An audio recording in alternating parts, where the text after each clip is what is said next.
ഖത്തറിൽ നടക്കുന്ന FIFA Arab കപ്പിൽ ജോർദൻ സെമിയിൽ. ക്വാർട്ടറിൽ ഇറാഖിനെയാണ് ജോർദൻ കീഴടക്കിയത്. അൾജീരിയയും UAEയും തമ്മിലുള്ള 4ാം ക്വാർട്ടർ പോരാട്ടം പുരോഗമിക്കുകയാണ്.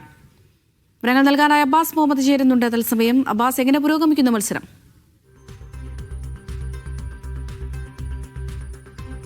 അമൃത, ക്വാർട്ടർ ഫൈനലിലെ ഏറ്റവും അവസാനത്തെ മത്സരമാണ് ഇപ്പോൾ നിലവിൽ നടന്നുകൊണ്ടിരിക്കുന്നത്. അൾജീരിയയും UAEയും തമ്മിലാണ്. ഈ മത്സരം കഴിയുന്നതോടുകൂടെ ഫിഫ അറബ് കപ്പിലെ ക്വാർട്ടറിലെ മത്സരങ്ങൾ അവസാനിക്കും. സെമി ചിത്രങ്ങൾ തെളിയുകയും ചെയ്യും. ഇന്ന് 5:30 എഡ്യൂക്കേഷൻ സിറ്റി സ്റ്റേഡിയത്തിൽ നടന്ന മത്സരത്തിൽ ഇറാഖിനെ ജോർഡാൻ ഏക ഗോളിന് കീഴ്പ്പെടുത്തുകയുണ്ടായി.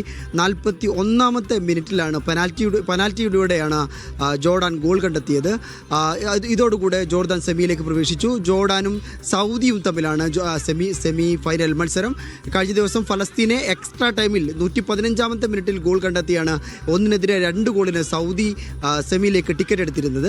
ഇപ്പോൾ ജോർദാനും കൂടി സെമിയിലേക്ക് എത്തുകയാണ്. അപ്പോൾ ഇതാണ് ഇതിൻ്റെ ഒരു 5:30 നടന്ന മത്സരത്തിൻ്റെ ഒരു ചിത്രം എന്ന് പറയുന്നത്. ഇതിൽ ഈ മത്സരം വളരെ പതിഞ്ഞ നിലയിലാണ് തുടങ്ങിയതെങ്കിലും പയ്യെ ഒരു ആക്രമണ സ്വഭാവത്തിലേക്ക് വന്ന് ജോർഡാൻ മിഡ്ഫീൽഡ് കുറച്ചുകൂടി മേധാവിത്വമുള്ള മത്സരമായിരുന്നു ആദ്യ പകുതിയിൽ. എന്നാൽ 41ാം മിനിറ്റിൽ വന്ന പെനാൽറ്റി കളിയുടെ ഗതി തന്നെ നിർണ്ണയിച്ചു കളഞ്ഞു. അതിനുശേഷം സെക്കൻഡ് ഹാഫിൽ കുറച്ചുകൂടി ആക്രമണോത്സുകമായി ഇറാഖ് കളിച്ചെങ്കിൽ പോലും അവരുടെ പ്രതിരോധം ഭേദിക്കാനായില്ല. അങ്ങനെ ഏക ഗോളിന് ഇറാഖിനെ കീഴ്പ്പെടുത്തി ജോർദാൻ ഫിഫ അറബ് കപ്പിൻ്റെ സെമി ഫൈനലിലേക്ക് പ്രവേശിക്കുന്നു. അമൃത.